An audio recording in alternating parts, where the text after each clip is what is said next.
두 분의 발표를 모두 들었습니다.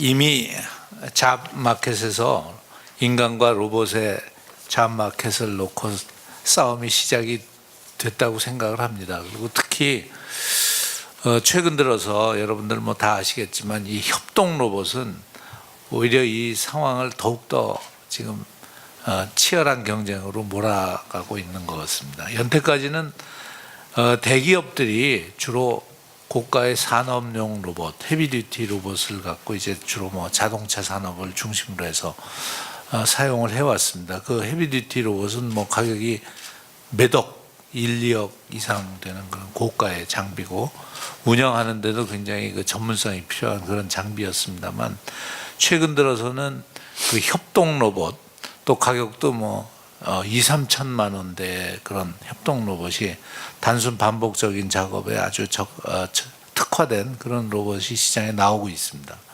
이런 로봇은 한국의 경우에는 약 6개월 만에 페이백이 됩니다. 그래서 특히 중소기업들이 굉장히 많은 관심을 갖고 있고 지금 매년 거의 이 성장률이 60% 정도로 지금 급성장을 하고 있는 그런 시장입니다. 그래서 이런 상황이 지속적으로 전개가 되면 결국은 저부가 가치 산업에서는 인간이 할 일은 거의 없어진다고 봐야 되고 결국은 고부가 가치 스페셜리스트들만 살아남는 그런 세상이 될 것 같고 우리 본부장님 굉장히 우려하신 대로 그걸 맞추기 위해서는 이제 한국의 교육 시스템이 지금보다는 획기적으로 개선이 돼야 되지 않을까. 또 여러 가지 규제 같은 거 이런 거가 개선돼야 될 거로 그렇게 판단이 됩니다.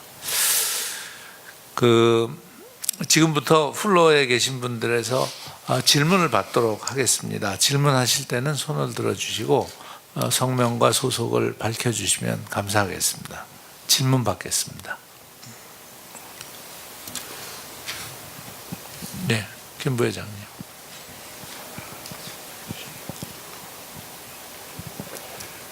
네, 산업기술진흥협회 김유한인데 발표 말씀 잘 들었습니다. 제가 조준모 교수님한테 한번 질문을 드리고 싶은데요. 요즘 이제 최저임금이 상당히 국가적인 현안이 되어 있는데 제가 알기에 미국에서 몇 년 전부터 시애틀 중심으로 해가지고 연방정부가 정한 그 최저임금 가이드라인보다도 이제 시급을 많이 주는 그런 움직임이 일어나서 지금 한 20여 개 주 이상으로 지금 퍼져나가 있지 않나 이런 생각을 하고 있는데요. 미국에서는 이거 관련해 가지고 물론 미국하고 우리하고 고용 구조라든지 산업 구조 다 다르지만 우리가 정부라든지 기업이라든지 아니면은 개인으로서 고용하고 이렇게 연계되어 있는 이런 부분들이 이 부분적인 게 아니란 말이죠. 같이 어떻게 연계돼 가지고 해야 될 이 우리나라에 주는 그런 시사점이라든지 물론 이제 그 기간이 짧아 가지고 그 시사점을 얻기에는 좀 어려움이 있을 수도 있겠는데 지금 조 교수님이 노동경제 전문가이시니까 미국에서는 지금 어떤 그런 이슈에 대해서 많은 그 논란이 일어나고 있는지 그런 데 대해서 어떤 평가가 이루어지고 있는지 좀 이야기를 주셨으면 고맙겠습니다. 뒤에 후반부 질문은 종합적으로 제가 말씀을 드려야 될 것 같아서 저도 잘 아는지 모르겠고요. 전반전에 있는 거는 좀 구체적이라서 제가 잘 말씀을 드릴 수 있을 것 같고요. 미국 최저임금은 연방 최저임금하고 그다음에 주 최저임금으로 되어 있습니다. 대개 연방 최저임금보다 주 최저임금이 높지만 정의상 두 개의 기능은 주로 다르고요. 연방 최저임금은 연방 정부의 조달이라든가 그러니까 인터스테이트 비즈니스에 적용이 되고 스테이트는 스테이트 비즈니스에 적용되는데 이게 인터스테이트 그다음에 주 내의 비즈니스라는 구분이 SNS나 네트워크 경제화에서 의미가 없어지니까 사실 연방 최저임금은 정해놓고 거기에 얹고 이렇게 되어 있죠. 그래서 오바마 정부서부터 계속 트라이드 연설에서 최저임금을 올리려고 그렇게 눈물겨운 호소를 했지만은 결국 최저임금을 올리는 것은 절차가 미국은 굉장히 복잡합니다. 그래서 스테이트 가버너하고 세너터 이렇게 통과를 해야 하기 때문에 세너터 입장에서는 주의 고용을 걱정할 수밖에 없는 것이죠. 그냥 올리면 능사가 아니라 점점 심도 있게 할수록 절차상으로 고민이 많게 만들어놔서 미국의 최저임금은 좀처럼 올리기가 어려운, 대통령이 그렇게 눈물겨운 연설을 해도 올리기 어려운 구조로 되어 있죠. 최근에 나타나는 미국의 최저임금과 연관된 뉴 트렌드는 두 개의 주에서 주 내에 최저임금을 지역별로 쪼개기 시작했습니다. 그러니까 한 주에 원 스테이트 원 미니멈 웨이지인데 원 스테이트에 예를 들어서 3 직종에 최저임금을 직종별로 달리 한다는 거예요. 왜냐하면은 그거는 고용에 미치는 효과가 너무도 다르고 차별적이기 때문에. 근데 그렇게 했을 때 회의록을 보면은 눈물겨운 논쟁들을 하는 것을 보고 그런 제도들을 이렇게 도입을 합니다. 우리의 경우에는 최저임금법에 고용이란 요소를 고려하게 법이 정의가 되어 있지 않습니다. 즉 생계, 유사근로자, 물가 뭐 이런 것을 고려해서 이렇게 정하도록 되어 있지. 지금은 최저임금 등 이런 것을 정할 때 고용에 미치는 효과를 세계 각국이 고민을 하고 있죠. 독일이 근래에 최저임금은 원래 노사 교섭으로 산별협약에 들어 있습니다. 근데 그것을 연방 최저임금을 도입을 했습니다. 근데 그 연방 최저임금을 도입할 때 그 조문에 그 중소기업, 그다음에 고용에 미치는 효과 이런 것을 고민하는 브레이크를 그 법조항에 넣었습니다. 그래서 우리도 어떤 노동제도를 할 때 뜻은 좋으나 기존에 있는 이제 근로자들은 해피할지 모르지만 신규 진입을 하는 청년 노동이나 혹은 미처 니트 경제활동에 있고 그다음에 여성 노동 이런 경우에는 약자는 피해를 보는 경우가 많이 있기 때문에 눈에 보이는 것이 전부가 아니기 때문에 조금 인기가 떨어지더라도 과학적 분석을 토대로 전체적인 퍼블릭 공익에 맞는 정책의 고민이 필요하지 않나 하는 그런 생각을 해보고요. 아까 후반에 말씀하신 부분은 이 시각 자체를 뭐 저보다 더 잘 아시죠. 트럼프 보호무역주의, 그다음에 아메리카 포스트, 미국의 일자리, 러스트벨트에 일자리를 채우고. 근데 미국의 경제학자들은 트럼프의 그런 정책에 대해서 100이면 100 다 반대하는 것 같습니다. 왜냐하면 미국이 잃는 거 많다. 하지만 트럼프는 대통령이 걱정하는 모습, 포퓰리즘, 미국식 포퓰리즘 이렇게 하고는 있는데 그 러스트벨트에 그렇게 한다고 해서 과연 일자리가 만들어질까? 거기에는 아주 조금 만들어지고 다른 부분에서 더 많이 잃지 않을까? 뭐 이런 생각을 하고 있죠. 그래서 결국에는 글로벌 커뮤니티에서 글로벌 네트워크 이코노미 그것이 강화되는 산업 4.0의 무역 구조는 일국의 폐쇄적인 일국의 집단에 어필하는 것은 안 되고 전체적인 그 세계 경제와 기술의 흐름에 감을 가지고 미세적인 정책을 수립해가는 것이 필요하지 않나. 이 정도로 답변하도록 하겠습니다. 예. 네. 또 질문 받겠습니다. 예. 예, SK 실트론의 변정삼이라고 합니다. 오호영 본부장님께 질문을 드리려고 합니다. 산업화의 그 흐름에서 봤을 때에 과거 저희들 우리나라 기준으로 보면 과거라고 한다면 예를 들어서 한 30년 전과 지금을 비교했을 때 혁신의 어떤 질에 차이가 있는 듯한 이야기들을 많이 하는데 실제 30년 전에도 기업에서 본다면 부단한 혁신의 결과가 오늘을 만들었다고 본다면 혁신이 옛날과 지금의 어떤 차이가 있다 이렇게 보는 것은 사실은 너무 단순화시키는 것이 아니냐. 다시 말씀드리면 나타나는 제품의 변화가 빠르다 보니까 그것이 혁신인 것처럼 전체로 봐지는데 실제로는 그 내면에 들어가 있는 부단한 혁신들이 있었다 하는 것을 저는 강조하고 싶고요.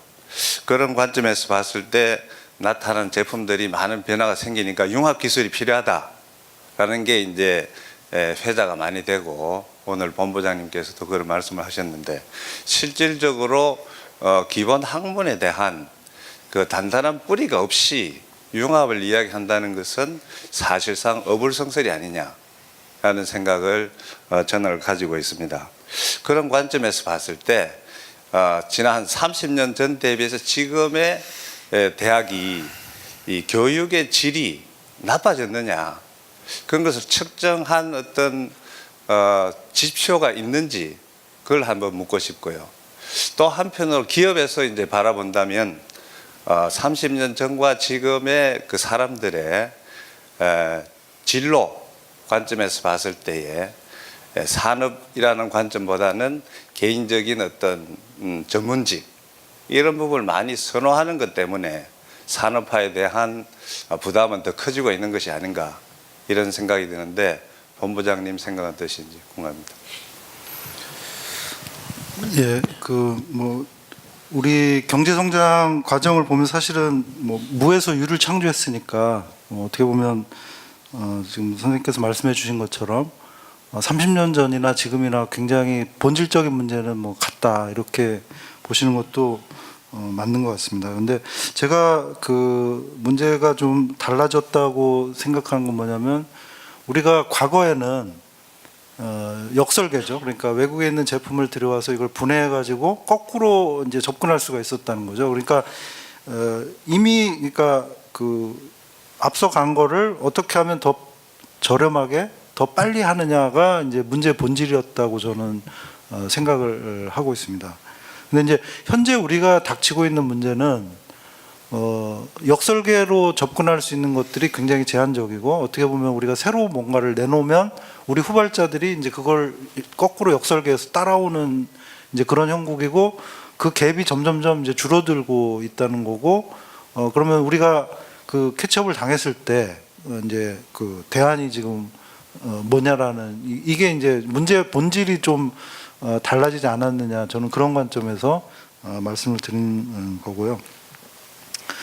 그다음에 이제 대학의 질 문제인데 사실은 우리 대학도 경제 성장과 이제 궤를 맞춰서 대학도 이제 많이 발전을 한 거는 저는 사실이라고 생각이 되고요. 교육의 질이나 여러 가지 면에서 30년 전하고 비교하는 거는 사실은 어불성설이라고 이제 그렇게 생각합니다. 제가 지금 대학의 질을 걱정하는 문제는 최근 한 10년 그 정도에 있어서 많은 대학의 이제 교수님들이나 이렇게 뵀을 때 그 반값 등록금 정책을 가장 이제 지적을 많이 합니다. 이제 대학의 재정이 점점 고갈이고 우량 대학도 그 동안은 이제 그 유보금 쌓은 걸로 이제 버텼는데 지금은 이제 그것이 거의 이제 바닥 수준이다. 이렇게 지금 이야기를 하고 계셔서 이제 그런 어떻게 보면 저가 정책으로 할 수 있는 거는 질 낮은 교육으로 귀결된다는 게 일반적인 이제 법칙이고 그래서 이 문제를 그러니까 반값 등록금이라는 것은 어떻게 보면 교육의 질보다는 이제 그 싼 교육을 더 많은 사람한테 시킨다 이런 이제 취지인 것 같고요.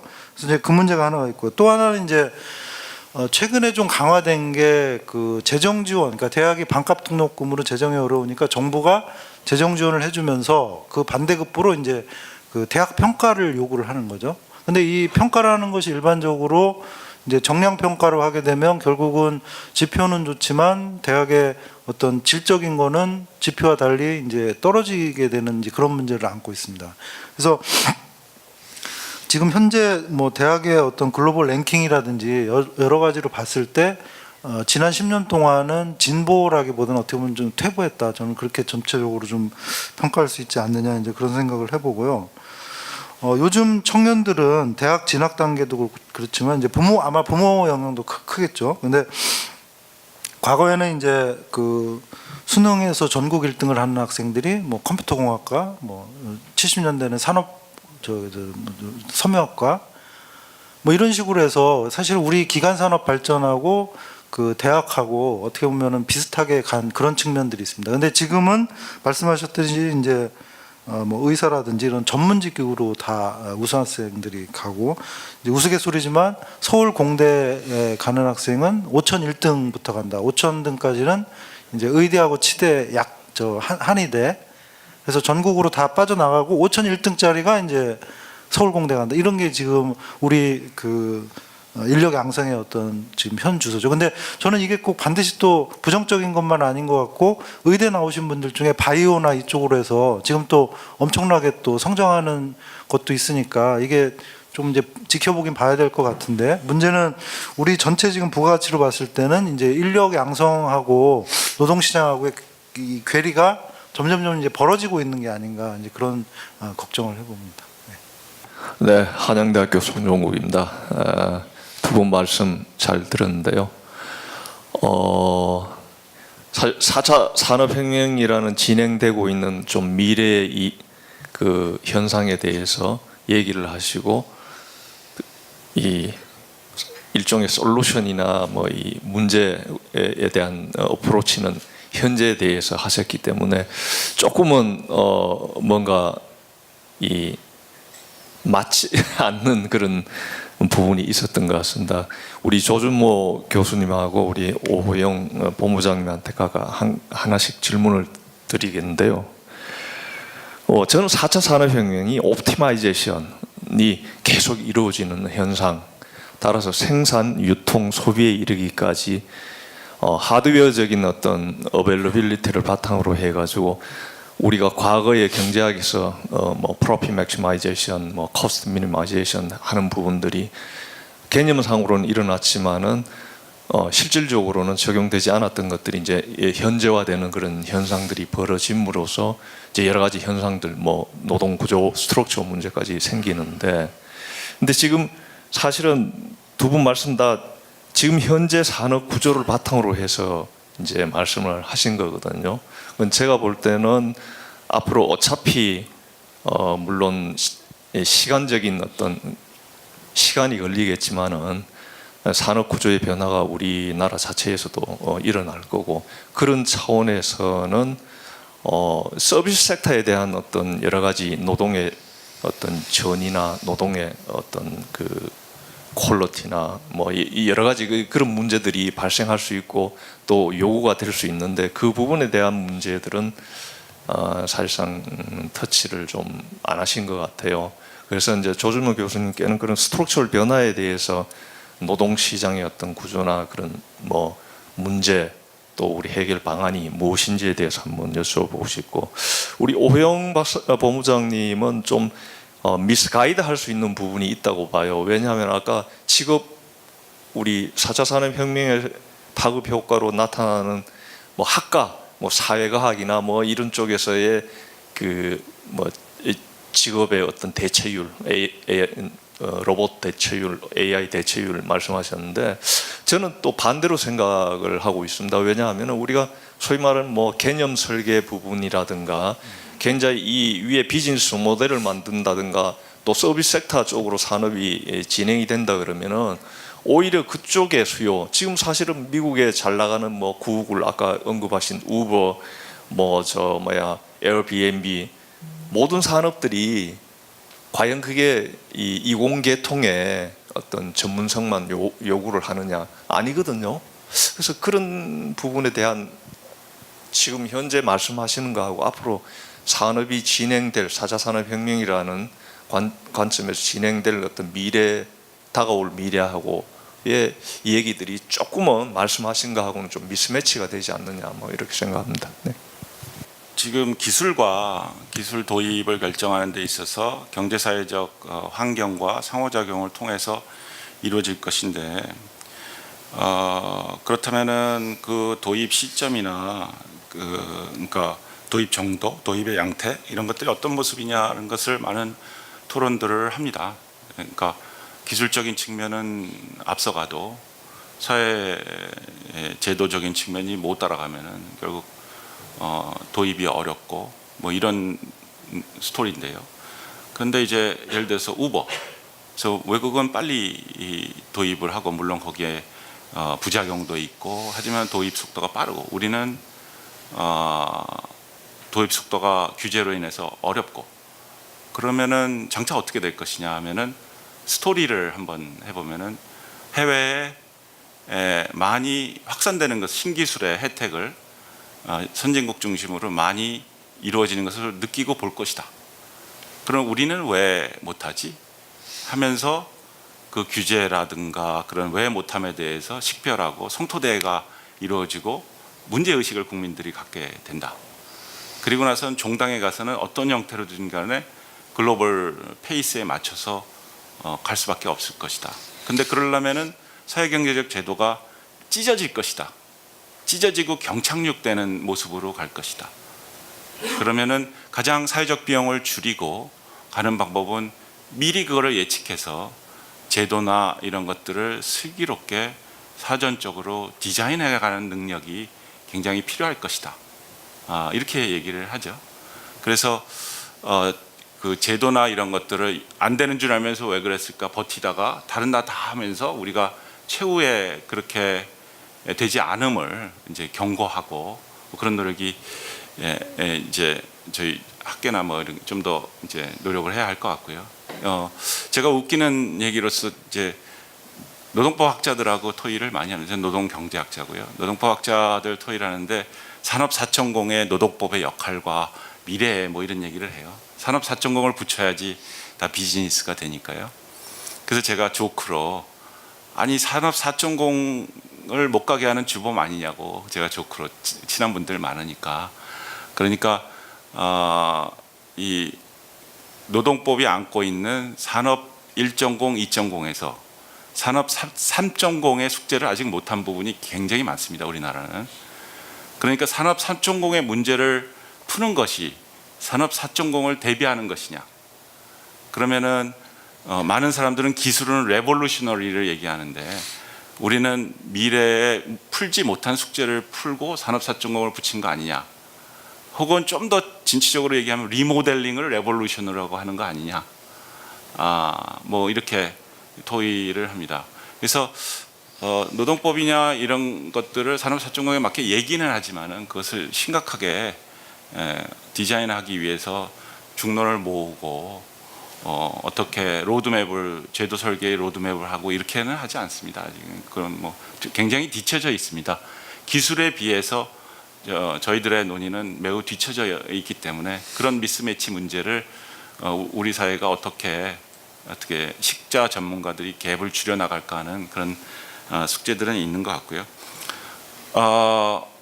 AI나 뭐 인공지능 뭐 얘기 많이 하지만 그런 것들이 더딘 이유가 병원마다 뭐 보건의료 예를 들면 병원마다 이제 IoT 빅데이터를 하려면은 데이터가 필요한데 그 데이터의 표준화가 필요하고 데이터가 표준화가 병원마다 다른데 연결되어 있지 않고 가지 않는 각종 규제가 있는데 무슨 IoT AI냐? 그렇다면 이제 할 일이 가급적 어떤 보편적인 어떤 데이터셋이라든가 이런 것들을 개인정보 보호나 이런 법의 틀 내에서 어떻게 구축해 나가느냐. 이제 이런 숙제, 당장 해야 될 숙제 이런 것들이 이제 남겨져 있는 것 같고요. 저희 며칠 전에 퇴직하신 선생님 만나서 밥을 먹으면서 조 교수, 내가 핸드폰을 갤럭시 S8, 9 이거 갖고 있어. 근데 말이야, 내가 이 핸드폰의 이용률을 보니까 1%도 안 되대. 그래서 내가 이걸 배우러 백화점에 그 문화센터에 가니까 저 명예 교수가 이런 거 배우러 왔다고 그래서 하도 창피를 줘가지고 그만뒀네 이렇게 얘기를 하세요. 그래서 지금 저희들이 가만히 보면은 저는 1962년생이라서 베이비붐 세대인데 그 이후에 태어난 건 X세대, 그 이후에 2000년 이후로 밀레니엄 세대, Y세대죠. 지금 우리가 걱정하는 청년은 G세대죠. 저는 젊었을 때 게임한 게 갤럭시라고 이렇게 내려오는 거 쏘는 거 했거든요. 지금은 뭐 날구 기구 입체로 해서 그래서 저희 동네 보니까 부모님들이 그 베이비붐 세대들이 그 G세대가 게임하지 말라고 그 열공폰이라고 폴더폰 인터넷 못하는 거 팔더라고요. 근데 그렇게 각종 규제를 하는 통에 세계 톱10 기업에 우리 기업이 든 건 삼성전자, 그 다음에 제조를 하는 것은 마이크로소프트 가 밖에 없고, 텐센트, 알리바마, 뭐 아마존 이런 거 다 유통, 뭐 인터넷, ICT 비전이죠. 그래서 아이들은 수능 보고 스펙 쌓기 하고, 수준생이라고 하대요. 취준생이 아니라 스펙 준비인데, 뭔가 베이비붐 세대를 위한 스펙과 국가의 운영 체계가 있는 것 아니냐라는 생각도 솔직히 해봅니다. 우리 젊은이들이 이 텐센트나 이런 것을 한국에 만들고 세계 톱10 기업에 한 6개 정도 코리아가 올리고 시가총액, 그리고 여기서 와글와글 청년들이 자기 역량을 발휘해야 청년 일자리 창출이 왕성하게 이루어지는 거 아닌가, 그런 생각을 해보는데, 찔끔찔끔 보조금 나눠져 가지고 그게 청년 일자리 창출인가 하는 그런 사실 생각도 노동경제학자들은 많이 듭니다. 뭔가 펀더멘탈한 미래지향적인 사고의 전환, G세대가 사는 G세대의 경제 환경에 맞는 정책을 디자인해 줘야지 베이비붐 세대가 원하는 그런 정책이어서는 안 된다라는 생각을 하는데, 제가 이 자리에서는 그런 말 할 환경이 아닌 걸 제가 괜히 말씀드린 것 같습니다. 예. 오본부장. 예, 그 우선 인문학이 뭐 쓸모 없는 것처럼 제가 느낌을 주셨다면 그걸 이제 좀 죄송하게 생각하고요. 근데 사실은 아시겠지만 조선왕조실록이 번역이 되면서, 한글로 번역이 되면서 뭐 대장금이라든지 한류 드라마, 한류 문화가 사실은 이제 거기서부터 출발했다, 이렇게 보시는 분들도 있더라고요. 말씀하신 것처럼 게임도 그렇고 사실은 그 안에 스토리가 있고, 거기는 다 인문학적인 요소하고 이제 IT가 이제 결합이 되는 건데, 우리는 사실은 인문계 학생들이 IT에 대해서 아니면 이공계에 대해서 너무 그 지식이 없고, 이게 딱 그 칸막이식으로 돼 있어서 이제 그거 자체가 어떻게 보면은 그 제약 요인으로 이제 되고 있다는 걸 말씀을 드리고요. 그 다음에 미래를 이야기하면서 이제 현재 교육이 안고 있는 문제, 이제 이 문제는 사실은 그 뭐 교육은 백년지대계라는 말도 있고, 근데 실제 분석을 해보면 그 기업에서 새로운 인력 수요가 있을 때 학교라든지 이런 데서 인력 공급이 언제 이루어지냐, 이 문제를 인식하고 여기에 맞는 교재를 개발하고 또 교수를 확보하고 시설을 갖추고 또 학생 그 교육시키는 기관이 있고 해서 대략 한 10년 정도를 봅니다. 저희 이제 쪽에서는 뭐 짧은 교육, 옛날에 그 개발연대 기능 뭐 땜질하고 이런 거는 뭐 6개월, 뭐 1년 이렇게 해도 가능하지만, 지금은 그런 인력은 뭐 필요가 없는 이제 그런 시대가 됐기 때문에, 그래서 예를 들면 지금 뭐 그 10년 후 혹은 20년 후에 이런 변화가 예상이 된다 그러면 교육은 벌써 지금부터 뭔가 으쌰으쌰해서 바꿔야 되거든요. 근데 코딩 교육 이야기가 많이 나오지만, 사실은 코딩 교육 1시간을 넣으려면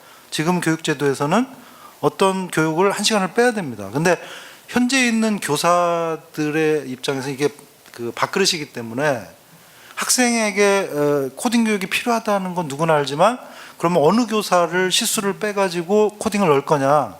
그러니까 이게 불가능하니까 자꾸 그 시간만 자꾸 늘어나는 형태로 지금 되고 있거든요. 정리할 게 정리가 안 되고 새로운 건 자꾸 쌓이고. 근데 우리나라 이제 모든 뭐 규제나 법이나 다 거의 그런 저는 형국이라고 보여지고, 근데 교육 문제는 이거를 좀 틀을 지금처럼 가서는 10년 후에 지금 이미 청년들은 겪고 있고, 그렇기 때문에 미래 문제가 현재화되는 거는 청년과 교육의 문제가 아닌가, 저는 그렇게 생각합니다.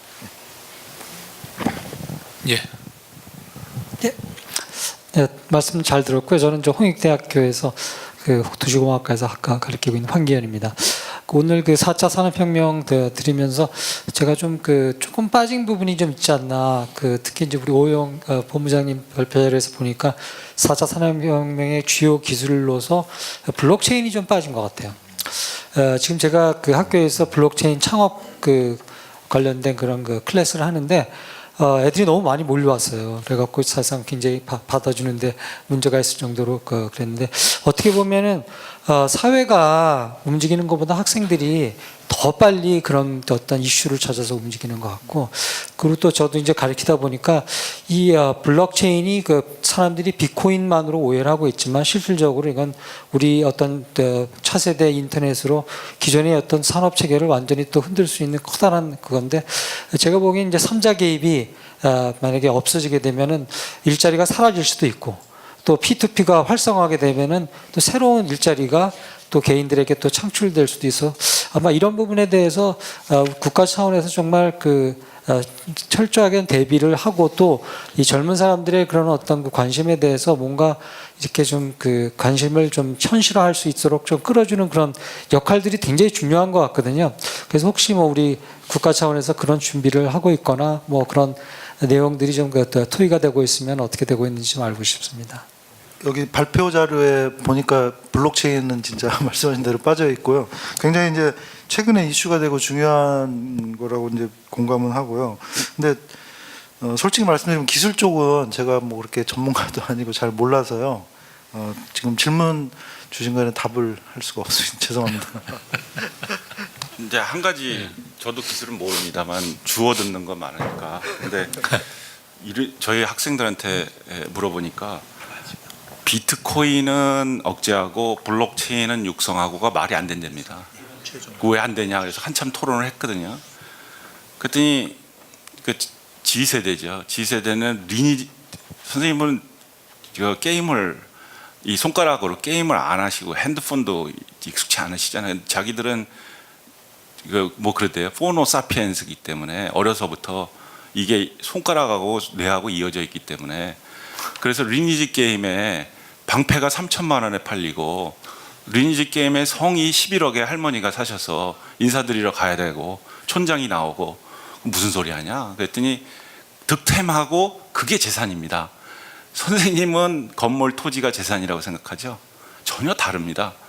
우리 G세대가 살고 있는 그 문화에 맞는 그런 환경, 그런 분위기를 이해하지 않고는 어떤 정책과 그것도 미스매치가 될 수밖에 없습니다. 뭐 이렇게 얘기는 하지 않았지만 이런 뜻으로 제가 해석할 수 있는 것 같습니다. 그래서 메뉴가 중요한 게 아니라 그들을 이해하고 문화하고 흐름을 갖는 그 베이비붐 세대의 인투이션을 재무장할 필요가 있지 않나 뭐 그런 생각.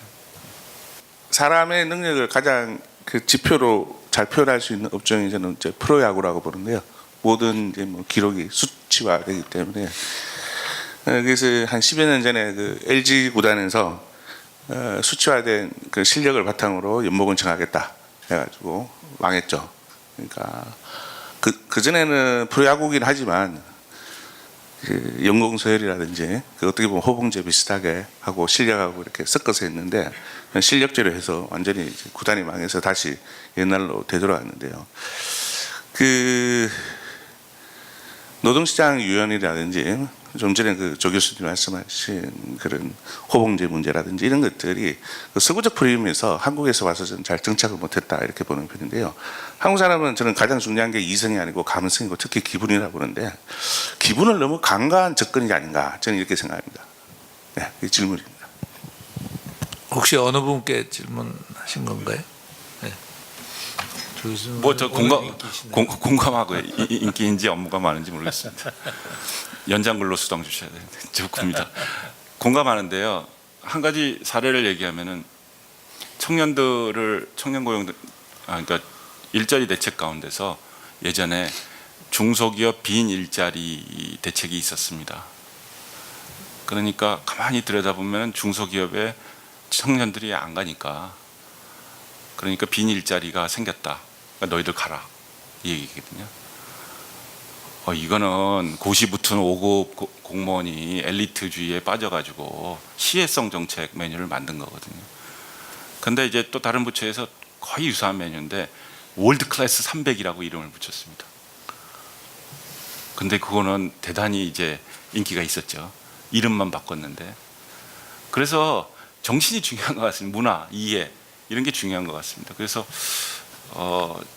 저도 저기 핸드폰으로 제가 어떻게 웰페어를 증가시킬 수 있을지 좀 고민을 하고 있는데, 근데 이제 그런 기회가 잘 없는 것 같습니다. 그래서 요즘은 이제 사고의 발상이나 이런 것들을 좀 달리하는 게 필요할 것 같고, 제가 2주 전에 LG전자의 마곡지구 R&D 센터를 갔습니다. 그래서 거기 R&D 하시는 분들을 쫓아가면서 보니까 세계 각국에서 인재들이 모여 있더라고요. 그 다음에 화상 통화하고 컨퍼런스 콜하고 국제 네트워크가 다 있으니까 거기서 커뮤니케이션하고 밤인데도 있고 낮인데도 있고, 그런데 거기에 근로시간 단축 52시간에서 우리 노동법 때문에 그거 지키느라고 굉장히 애로사항이 많다. 우리의 현실이 그런 것 같습니다. 그래서 로컬과 글로벌과 이걸 어떻게 조화할지, 그다음에 세대 간의 인식 이런 걸 어떻게 조화할지, 그런 고민들이 조금 뭐 필요한 과도기 아닌가 이런 생각을 해봅니다. 네. 추가로 질문하실 분들은 두 분께 개별적으로 질문해 주시기 바랍니다. 오늘 주제 발표를 해주신 두 분께 마무리 발언을 간략하게 한 2, 3분 정도 부탁을 드리겠습니다. 너무 말씀을 많이 드려서 어쨌든 사실은 이런 자리인지 몰랐고요. 편안하게 왔고, 그다음에 저희가 너무 노동만 하다가 노동에 트랩돼 있어서 기술과 그다음에 뭐 파이낸스는 당연하고 기술, 그다음에 뭐 CSR 뭐 이런 여러 가지 제반을 하는데, 저희들이 이 기술을 모르면 노동을 얘기할 수 없다라는 생각을 하게 됐습니다. 그래서 좀 고민하게 됐고, 이렇게 불러주셔서 좋은 기회를 마련해 주셔서 감사드리고요. 기술 곱하기 노동 해가지고 좀 더 진일보된 연구하도록 이렇게 뭐 노력하겠습니다. 네. 예, 저도 오늘 아침에 이렇게 와서 그 여러분들께 그 날카로운 질문도 이렇게 받고 많이 그 서로 그 상호작용하는 그런 시간이 됐던 것 같습니다. 감사드리고요. 그 우리나라 그러니까 그 4차 산업혁명이 먼 미래의 일처럼 이렇게 받아들여지는 경향이 있지만, 사실은 지금 청년들에게는 현재 나타나고 있고, 비트코인이라든지 뭐 게임이라든지 이런 거는 굉장히 이런 삶 속에서도 아마 영향을 미치는 것 같고요. 근데 지금 우리나라 주력 그 메이저 인재들은 대기업, 공기업, 공무원, 구급 공무원을 이제 스카이 출신들이 이렇게 가는 이제 그런 지금 상황이라서, 이 노동시장에 사실은 청년들 입장에서는 희망이 없는 거로 보는 게 아닌가. 그래서 구급 공무원이라도 어떤 안정적인 것만 이제 추구하는데, 사실은 이거는 이제 그 기성세대에 상당한 책임이 있는 것 같고, 그 어떤 기회, 사회가 청년에게 줄 수 있는 기회라는 관점에서 4차 산업혁명을 이제 바라볼 필요가 있을 것이다. 그리고 거기에서의 가장 핵심은 교육이 될 거고, 대학의 문제가 되지 않느냐, 이제 그렇게 생각하고요. 그래서 이제 그 메이커 무브먼트나 청년한테 창업을 하는 거는 위험하지만, 청년들이 뭔가 도전적인 생각을 갖도록 하는 것은 굉장히 이제 필요한 이제 그런 거라고 보여지고요. 앞으로의 고민은 글로벌 분업 체계 속에서 한국이 어떤 포지셔닝을 할 것인지, 그리고 젊은 인재들을 어떻게 교육을 시켜서 미래에 대비하게 할 건지, 이게 핵심적인 그 문제 의식이 돼야 되지 않을까, 예, 그렇게 생각해 봅니다. 예, 감사합니다. 오늘 좋은 토론을 해주신 우리 두 분께 다시 한번 큰 박수 부탁드립니다. 이상으로 오늘 포럼을 모두 마치겠습니다. 마지막까지 이렇게 참석해 주셔서 감사합니다.